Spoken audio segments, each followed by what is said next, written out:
Hi, my name is Brian Nance. I'm with the Western Kentucky University MBA program.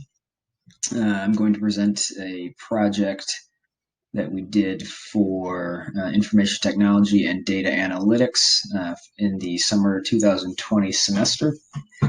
Now, this is my first foray into Tableau. So this is my first main Tableau project. And we've been tasked to basically look into the COVID-19 pandemic. So I've posed a very basic question. Which states are the most dangerous for at-risk adults during COVID-19? Um, Once you answer this question, you can move forward to other questions like why are these states the most dangerous? What can be done to make these states less dangerous, et cetera, et cetera. Um, now, the data presented are strictly based on COVID-19 cases. There are no other medical or socioeconomic data that I'm considering, just to keep this rudimentary and to keep it straightforward. To consider the current state of the world holistically, it's definitely going to change the answer that you might come to, and it would likely be a different answer that I came to based on the data that I'm using here. Now, there's a little bit of nuance here. I use the term at risk. Realistically, everybody's at risk to catch the virus. When I say at risk, I'm referring to the high risk people in the population. Now, the Centers for Disease Control explain that the following factors may increase your risk of catching COVID-19. Cancer, chronic kidney disease, COPD, obesity, serious heart conditions, sickle cell disease, diabetes, asthma, cerebrovascular disease, cystic fibrosis, hypertension, neurologic conditions, liver disease, pregnancy, pulmonary fibrosis, smoking, thalassemia, or being in an immunocompromised state from blood or bone marrow transplant, immune deficiencies, HIV, or recent organ transplant. The CDC also reports 80% of COVID-19 deaths are age 65 or older. So for the purpose of this report, I also consider all adults over age 65 at risk. I will only be considering data from the continental United States, minus Washington, D.C., and other outlying territories. Additionally, due to discrepancies between utilized data sources and the lag between death and recording the data, I'm going to be considering data from February 1st through July 31st, 2020. The data I'm using has been taken from the CDC and the California Department of Public Health. Now, this first visualization, very simple, right? Shows how cumulative cases and cumulative deaths have changed over time in the continental United States from the beginning of February through the end of July. And you can see if you follow the cases curve up to the top, just over 5 million confirmed cases. And if you follow the deaths curve to the top, you'll find that we're just over 150,000 confirmed deaths. The cumulative deaths is the axis on the right, cumulative cases is the axis on the left. Now, to kind of highlight how dangerous this virus is for the elderly population, age 65 and older accounts for almost 80% of the deaths. So 65 to 74 years, 20%. 75 to 84 years is 26%. 85 years and older is 32%. And these age groups make up lower and lower portions of the population as people get older, but they're making up most of the deaths, an overwhelming majority of the deaths. So that's alarming. Now, this visualization is just the state of California. The percent of the California population and the percent of cases seem to be correlated. I made them cooler tone colors, blue and green, and the percent of overall deaths, I made a warmer color, red. Now you can see blue and green, they kind of grow together and they kind of wane together, kind of a truncation right here. Large part of the population is younger, but the younger populations are making up a smaller part or portion of COVID deaths. As the population ages, it shoots very, very high. the elderly are making up a huge part of the deaths, so definitely concerning. Even on this basic level of analysis, you can see that age is a huge risk factor.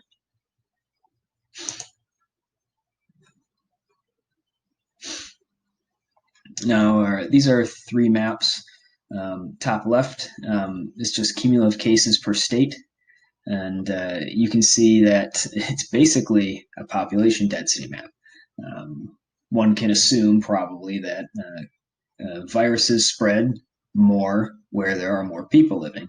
Hence the population centers: New York, Florida, Texas, and California. Those are going to be the darkest with the most cases. When we take it to the next level, do cases per capita, you can kind of see that the West and the South aren't as safe as the cumulative map made it seem. Arizona's not doing too well. Louisiana's not doing too well. A lot of these northeastern states aren't doing too well. This really levels the field when it comes to actually seeing how the virus is spreading through a population. And then the bottom map is going to be the deaths per 100,000 people, the deaths per capita. Centered in New York, situation is pretty bad in New York. New Jersey and the other northeastern states, large centers of population, reaches out kind of into the Midwest, starting to reach into Michigan, Illinois, big center population, Chicago, Louisiana, Mississippi. We're going to get a little more into them in a couple slides, but situation is not too good there. Arizona is kind of also, as you can kind of see in each of these maps, they're suffering a little bit more than the other states are. Now, cumulative cases per state.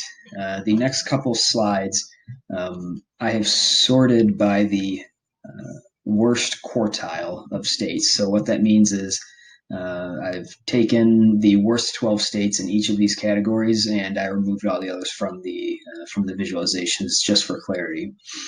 Now you can see this is February through July, and again, this is just cumulative cases.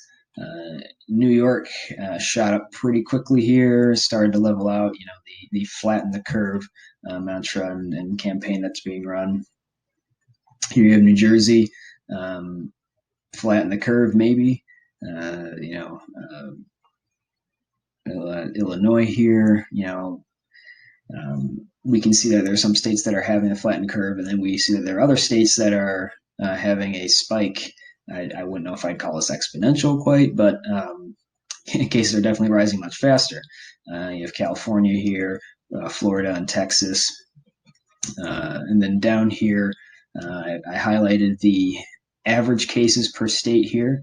And so we can see that, we've got, what is this here?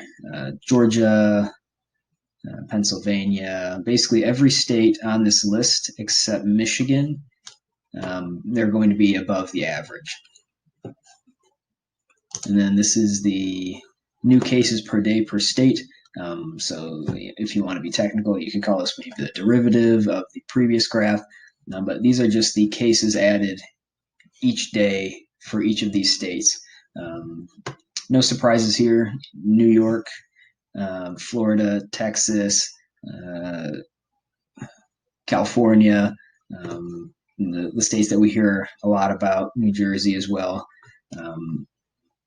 This is just another way to visualize, and it's also a good place to highlight some of the legal and government decision-making that I'm not currently considering in this analysis, but it's good to highlight.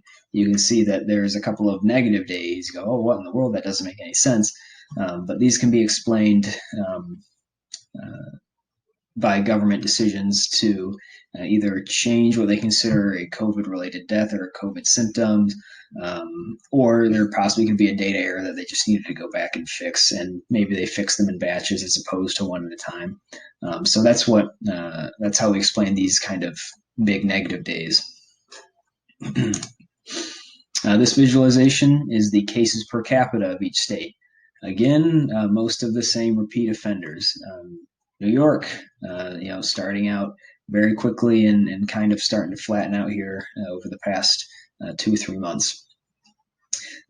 Florida, Georgia, Texas, Illinois, like we saw in the heat map, California, North Carolina, maybe a little surprising. Virginia, maybe not expected. Pennsylvania, and Ohio. Again, I've highlighted the average cases per capita for the states, and clearly a couple outliers way up here. But the fact that there are 38 more states that aren't on this visualization and this average is so high, it kind of speaks to how a lot of states are going to be clustered down here with just these couple outliers up here. Again, New York, Florida, Georgia, Texas.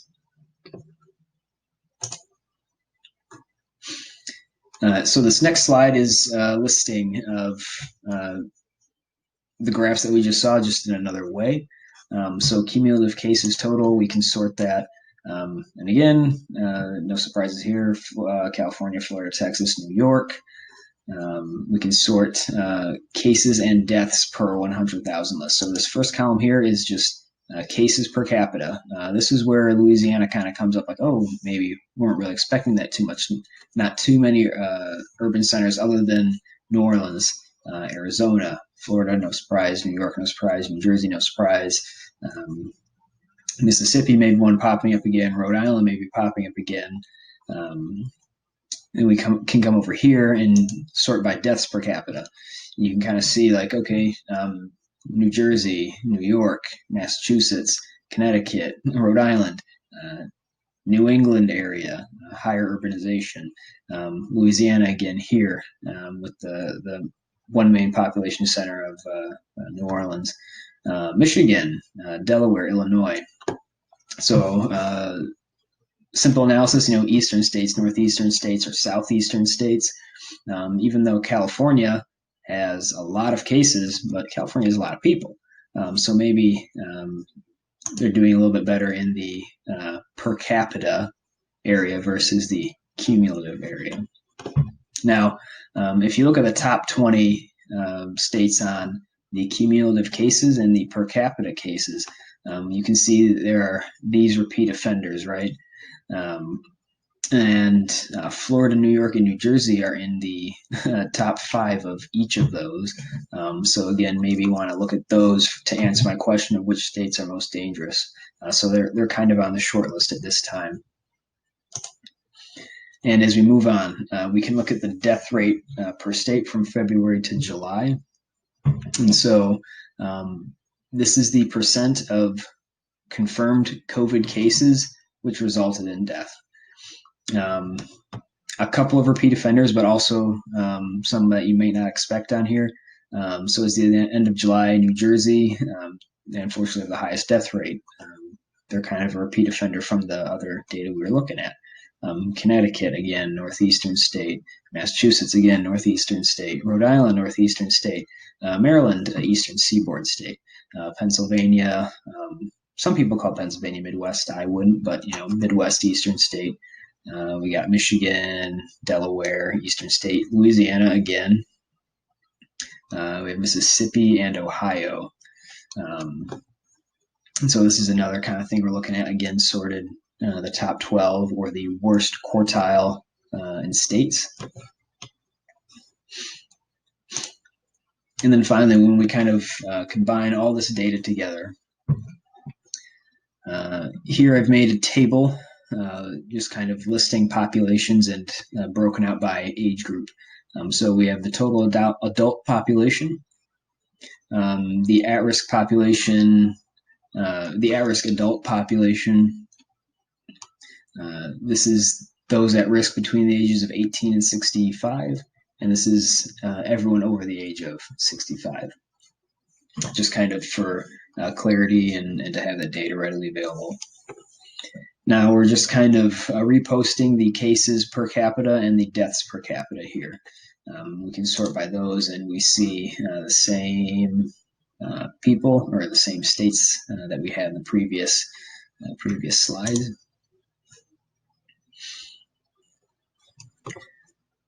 This is the new column of data that I've visualized here. The percent of adult population that is at risk.